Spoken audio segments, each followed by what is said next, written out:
Now, I know a lot of you have been watching out for the India Today Access My India exit poll numbers and questioning how is it that the Congress is gaining so much and the BJP is losing. Let's break that down based on the data we have and caste, particularly focusing on the caste factor. Where is Congress gaining? Well, they have several strongholds and other groups as well. As far as the Lingayat vote is concerned, they go up by 7%. That's a huge margin, which means they're eating out of the JDS vote bank there. As far as Lingayat is concerned, you can see that right now that number is flashing also on your screens. That's at about 4%, so not a big jump there. Tribal 4%, Dalit importantly, is a jump of 14%, which is again huge, which could be the Kharge factor also. As far as Kurubas are concerned, there's a jump of 4%, Muslims 10% and OBC of 5%. All of that together is how really the Congress is gaining based on the numbers that our exit poll has shown. What does that mean for the BJP? Where is the BJP losing? Well, the only good news perhaps for the BJP is that their stronghold, their vote bank of the Lingayats, there's no change at all. It remains exactly the same. They've lost out, however, on the tribal vote, the Dalit vote, because if you look at the tribals, it's -1%. The Dalit is a -5%. And that's a big number there. And the Kurubas at -1%. The Muslim vote is at -4%. Is that an impact of the Bajrang Bali controversy and that particular narrative? There will be questions on that. The Christian vote -2%. Vokkaliga, they've got slight gain of about 2%. That focus on the old Mysuru region seems to have worked only but very, very marginally. As far as the general category is concerned, there's a jump of 6%. And that breakdown, if the numbers hold true tomorrow, is something that the BJP will analyze and over-analyze at this point. Let me take this across also to our other reporters who are joining us from Bengaluru, who've been tracking, of course, through the entire election season, the entire campaign. Reintroducing Shilpa Nair, we have Anaga Keshav and Sagai Raj also live with us. Sagai, good evening. I see you standing at, of course, the Vidhan Sauda. You've all, of course, been tracking this election so closely. And going by these exit poll numbers, Sagai, you've seen the BJP campaigning so hard in the old Mysuru region. But that's not really translating to big bang gains, is it?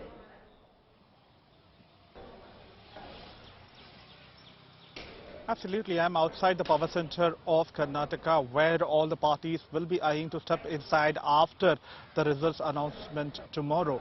And talking about the old Mysuru region and the voting pattern, as you rightly pointed out, that a few patterns have worked out in favor of BJP and a few narratives have not worked out in favor of BJP.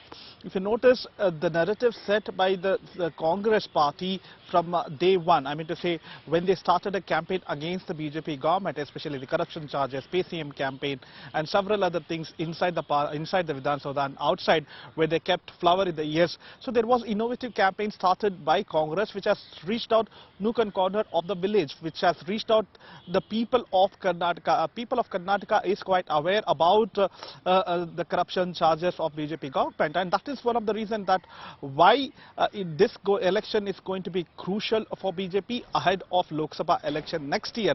And that is the reason the national party leaders, I mean the national leaders from Prime Minister Narendra Modi to Amit Shah, everybody is travelling to Karnataka and campaign extensively to ensure that a high-octane campaign from both sides.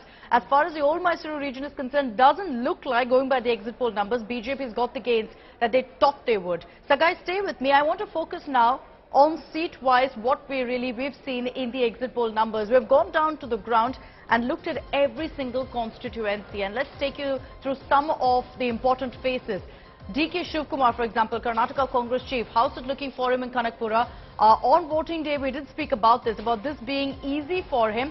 And going by the numbers we have, yes, the Congress is most popular. It looks like the stage is set for DK Shivkumar to return as the MLA of Kanakpura. Not surprising, because he's called the boulder of Kanakpura. That's how popular he is there. What about Sidramaya from the constituency of Varuna, and where he's in fact up against a very strong BJP candidate in the form of V. Somanna. It looks like it's going to be easy, smooth sailing for Sidramaya going by our exit poll numbers. So no real tough fight there for Sidramaya, no last minute upset. Now here's an interesting one. Lakshman Savadi, a turncoat, someone who chose in fact the Congress over the BJP because he was denied a ticket from Athni. What our exit poll has picked up is that he is going to be winning in the seat, which means that the BJP could well regret the decision of not having given him that ticket.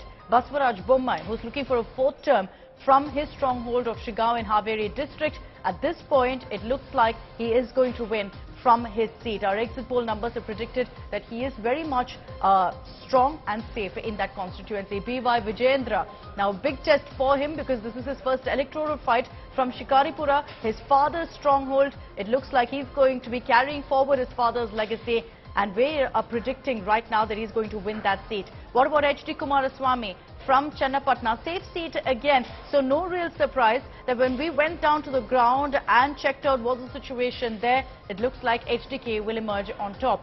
Let's run you through some big surprises, the tight fights, and you'll be very surprised by some of the names that really spring up here. In our exit poll, what we found in the old Mysuru region, while HDK is solid in Chennapatna, what about Ramnagara? Nikhil Kumaraswamy is trying his luck as far as electoral performances are concerned. It's not going to be easy because the Congress candidate is very, very strong there, a Muslim candidate. There's a big question mark of whether Nikhil Kumaraswamy can actually sail through. He lost in 2019 in Mandya. Is he going to lose again? Big question there.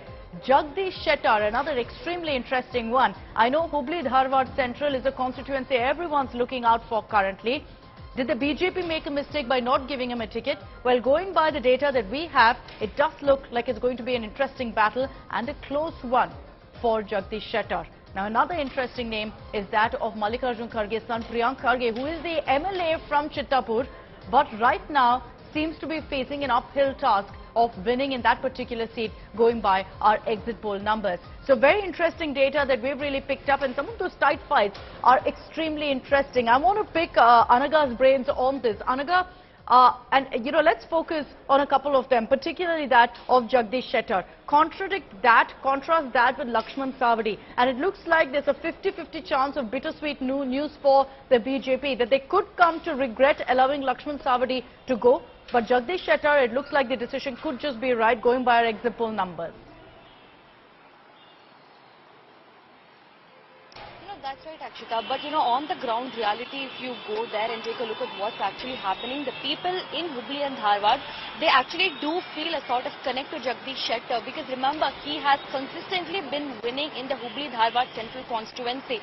So, given the fact that Jagdish Shettar has been winning for several decades, we still don't know, if all these decades Shettar got all these votes because he was in BJP or because he was Mr. Shettar. We will know the answer to that only after the election. If through all these decades was Shettar winning for his name and the kind of work that he was doing and for his stardom, or was it for the BJP? Remember, for Shettar and BJP, it is now an ego battle. Who was the bigger person over here? Should BJP regret letting go of Jagdish Shettar, denying a ticket to him at the last moment, not informing him until the campaign, until the candidate list was out? These were the allegations put forth by Jagdish Shettar, such a senior leader. He, originally he was known to be some sort of a mild-mannered man. Nobody thought that he would revolt in the kind of the message that Shettar really put out was that the individual also matters. It's not just the party. Will that prediction of his come true come tomorrow? We'll wait and watch. Our exit poll numbers, however, don't seem to suggest very good news for him in the offing. Thanks very much, Shilpa, Anaga and Sagai, for joining us.